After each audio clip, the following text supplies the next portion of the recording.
have this piece of cheesecake now, and then tomorrow I'll get back on my diet, or tomorrow I'll be good. Hey y'all, it's Alicia. Welcome back to the channel. In today's video, we're diving into the juicy topic of intuitive eating. I'll be discussing what intuitive eating is and providing a brief overview of the first 3 principles of intuitive eating. There are 10 in total, so the others will be covered in upcoming videos. Let's jump in. Okay, so what is intuitive eating? Intuitive eating is essentially both a self-care eating framework and a practice that honors both your physical health and your mental health. The main goal with intuitive eating is to develop and maintain a healthy relationship with food, eating, and your body. Intuitive eating is all about trusting your body's inner wisdom to make choices around food that feel good in your body without judgment and criticism, and without influences from diet culture, which is all around us every day. The 10 principles of intuitive eating were created by 2 registered dietitians, Evelyn Tribole and Elise Resch, shown in this book here. I highly suggest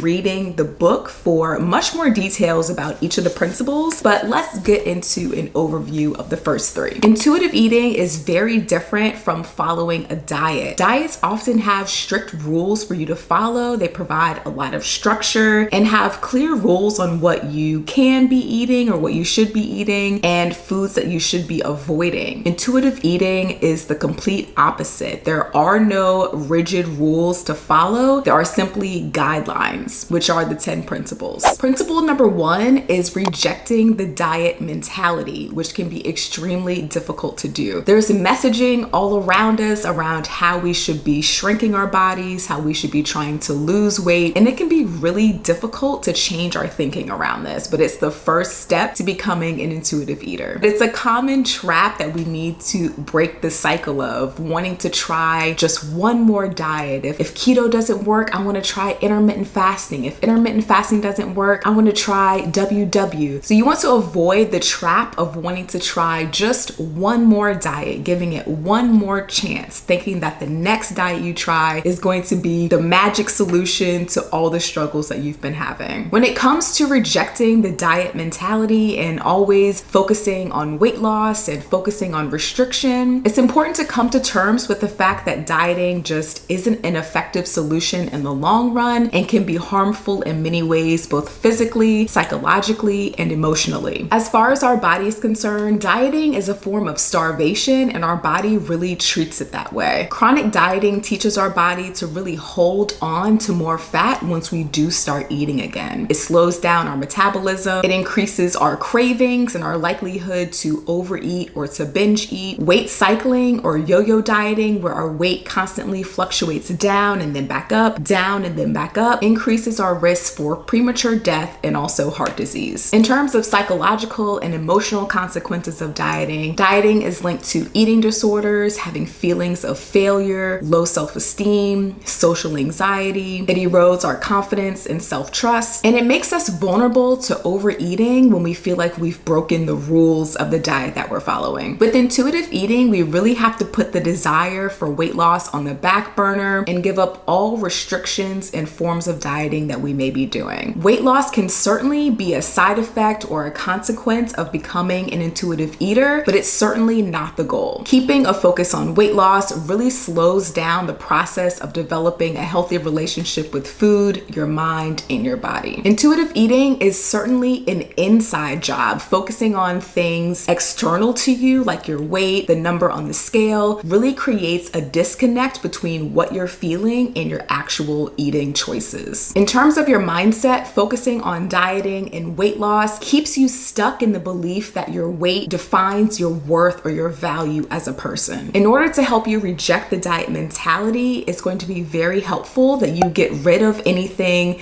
that reminds you of diet culture or that encourages you to be so weight conscious. So this may mean unfollowing certain people on social media if they're promoting and guaranteeing quick and easy weight loss. You'll likely need to give up weighing yourself on any type of regular basis. If you're counting calories or tracking your macros or weighing your food, these are all things that you need to let go of to truly become an intuitive eater and be able to tune in to what your body is truly asking for and needing. The second principle of intuitive eating is all about honoring honoring your biological hunger, when your body actually needs food. Intuitive eating is an inside job. It's about listening to the messages that your body gives you through awareness. And it's a specific type of awareness called interoceptive awareness. This type of awareness is all about feeling the physical sensations that are coming from your body in the present moment. A couple examples of this is when you notice when your heart is racing, or you notice that you're starting to feel some hunger pains, or you're starting to feel full. It can sometimes be difficult to really identify and know when we're truly hungry, when we're not paying attention to it or looking out for it. These are the ways that your body lets you know that it needs food, that you're hungry, and that it's time to refuel. So each time you go to eat something, really feel and ask yourself, am I actually hungry? And if so, what's my hunger level? There's a classic rating system that can help you gauge where your hunger level is. That ranges from 0, which is painful hunger, where you're extremely ravenous, you've gone way too long without eating, and you're just looking to get your hands on whatever you can as quick as possible. So from 0 all the way to 10, which is painful fullness. This is now where you're uncomfortably full. So there's both ends of the spectrum, from painful hunger to painful fullness. If rating your hunger using numbers is kind of tricky or kind of hard to do, you can also just generally think, is this feeling of hunger unpleasant, pleasant, or neutral? And same thing with your fullness. In terms of honoring your hunger, you want to be mindful that you're not waiting to eat until you feel so hungry, so starving to where you're ravenous, because that sets you up to overeat. And building this connection to how you're feeling and what your hunger level is can take time. So just be gentle with yourself and allow this process to develop over time. The third principle of intuitive eating is make peace with food. What do we mean by this? This principle is all about giving yourself unconditional permission to eat. This is really the key to breaking the cycle of restricting foods and then overeating them, giving yourself permission to have them at any point that you want them. This also relates to how we think about certain foods. We may have an idea in our head that certain foods are good and other foods are bad, or we've been good when we eat certain foods and we've been bad when we have other foods. No single food has a power to make you healthy or unhealthy. All foods can fit within your life. Making peace with food is about eating what you truly want to eat, not eating what you think you should eat, following a strict meal plan that someone has given you. This also relates to the idea that you're eating without feeling the need to make up for it later. The whole idea of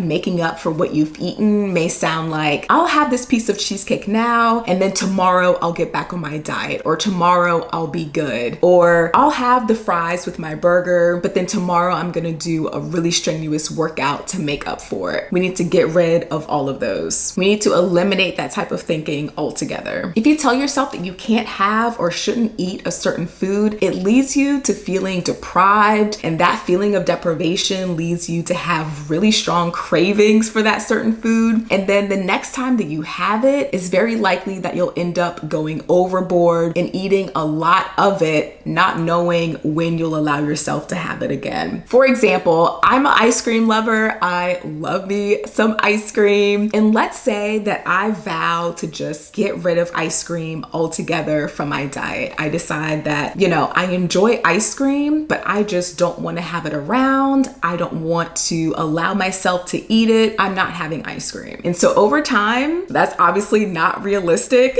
that I'm going to avoid ice cream forever, but telling myself that I can't have it, I'm still going to be thinking about it. I'm still going to want it. And once I do have ice cream again, it feels like this is my last chance. This is my last hurrah. This is my last opportunity to really enjoy this ice cream. So I'm going to go ham. I end up feeling guilty for it afterwards, feeling like, oh, why did I do that? And going overboard with eating the ice cream, I probably do not feel well physically either. And it's no longer this pleasurable or enjoyable experience that it once was. So when you make peace with food, so in this example, making peace with having ice cream, I can be satisfied with a smaller amount of it, knowing that I can have it again the next time that I want it. It's not out of reach. It's not off limits. I can have an amount that feels satisfying, but I don't need to go overboard. So when we cut out this desire to completely get rid of certain foods, when we allow all foods to be part of our life, it takes away this power that it has over us. Comment below your favorite food or your favorite meal in the comments. Can't wait to read them. If you enjoyed today's video, stay tuned for the next video where we'll cover a couple more principles of intuitive eating. It's important to understand all of them to have a comprehensive understanding of what intuitive eating is and how you can apply it to your life. This video is a part of a series I'm doing on intuitive eating for beginners. If you missed the last video, it was all about why dieting doesn't work for most people. So check that one out next if you haven't seen it. I feel like it's a really helpful starting place if you're hopping from one diet to the next. It'll be linked here for you to check out next. Give this video a thumbs up if you enjoyed it. Thank you so much for watching, and I'll see you in the next one. Stay true to you.